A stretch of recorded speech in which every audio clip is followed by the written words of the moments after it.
Now, come up here, Mr. Holmes. Hello, Mr. Sherlock. Yes, because we are the famous detectives, Sherlock and Holmes. Yes, people ask us every day, how did you meet? How are you so great? How do you catch the villains? The villains indeed. You're a doctor, are you not? Yes, I am a doctor, am I not? That's what I asked. Are you a doctor? Yes, I am. Of what? Of feet. I am the greatest foot doctor in the whole world. If there is a foot, I will find it. What is a foot? The game. The game is a foot. That's why I am a doctor. Yes, Dr. Holmes. So you will answer some of the questions from the people? The people asked us questions. And we will answer them. Question number 1. How did we meet? It went something like this. I was sick. You had a foot problem? I did. It was the third foot on the right foot. The third foot on the right foot? What did I mean to say? Toe. Yes, it was the third foot on the right toe. No, it was the third toe on the right foot. That's why you are an amazing doctor, you see. You were able to tell that immediately, without even looking at my feet. I didn't have to. I just listened to your voice. That is why you're amazing. And people, that is one of the reasons why we are amazing detectives and we catch all the villains. Villains. Criminals. Criminal element. Yes, indeed. So, where was I? What do you mean? You were there, you know. Oh, yes, I do know. I was in my hospital. For that is where doctors hang out, in hospitals. They do. And other places, like bars. No, you can't talk about bars. Just get on with the story. We're pretending to be Sherlock and Holmes.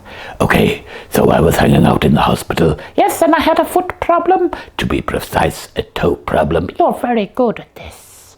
I am. And so I walked in. And I said, what is wrong with you? No, you knew. Did I? Yes, you can tell by just taking a look at me. Oh, yes, I did.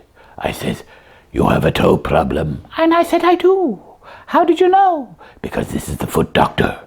Yes, indeed, yes. Yes.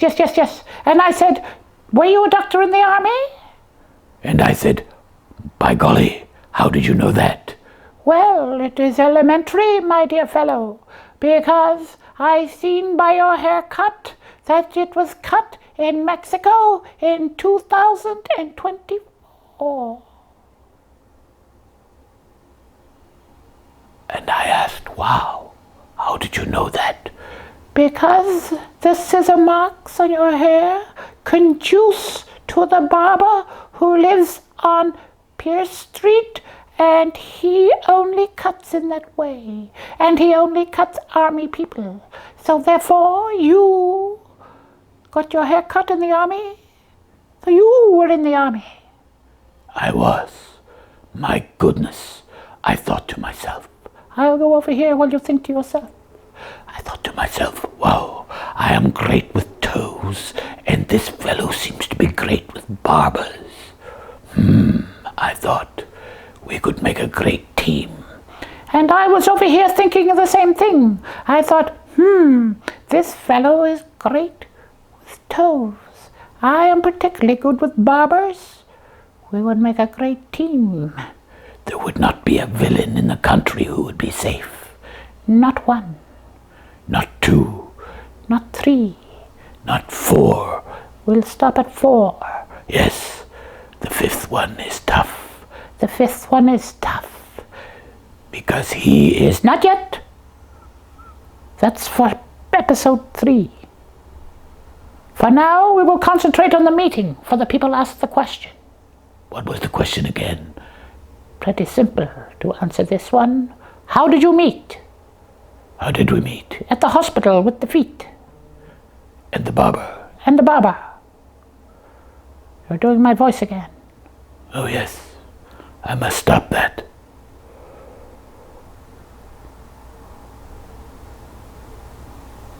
So this is how we met, and we thought, by golly, we should live together. We should live together. Where should we live? There's only one place to live that a famous toe doctor and a famous barber detective should live. And where was that? Baker Street. Baker Street? Could we get in? The rents are amazingly expensive. They are, but there's two of us, and on my doctor's wages we could afford it. So away we went to Mrs. Hudson. Why? Because she was the name in the paper with the ad, remember? Oh yes, that's how we found it. We are great detectives. We found the ad in the paper. We wanted to know where we wanted to live. And so we talked. We decided on Baker Street. So we went to the newspaper, for then it was only newspapers. There was no internet or www. Isn't it interesting how the abrasion. We'll forget about that bit. Yes, let's forget about that bit. Anyway, we didn't have wwws. We just had newspapers. For those of you young people out there who don't know what a newspaper is, it's a large flat piece of paper with writing on it, and people in the olden days gained information from it. And this was all before pictures, too. It was just a big flat piece with lots of writing. And one of the writings said, I am Mrs. Hudson. I have a room in 221 Baker Street. Which is now a bank. Yes, it is. And sheriffs from Texas write to this bank to ask them how to solve crimes. They are fools. They are indeed fools. But we lived there. We moved in. We did. And I had a violin, which I played. Which I loved. You did not. I did not. You broke it. I did. You smashed it with your feet. I did. I have particularly good feet because I work in a foot hospital, and so they're very strong. And I broke your violin. You did. And it took me ages to figure out who did it. Even though there was only two of us in the room. Yes. Well, I knew I didn't do it. So it must be someone. I looked around the room. I seen the violin eventually hanging from the wall, broken, with footmarks on it. And you said? Somebody stamped on it with their foot. Ah, you're a genius. So I looked at the footmark, I looked at the shoe, and I thought, this shoe comes from France. It did. Who has been to France recently? No one.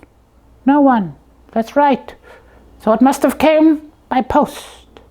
By post. So I went down to the post office and I said, who has ordered a French pair of shoes? And what did they say?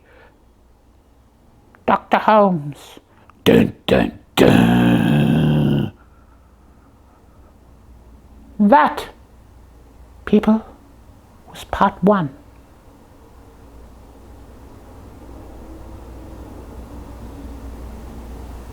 I am Sherlock.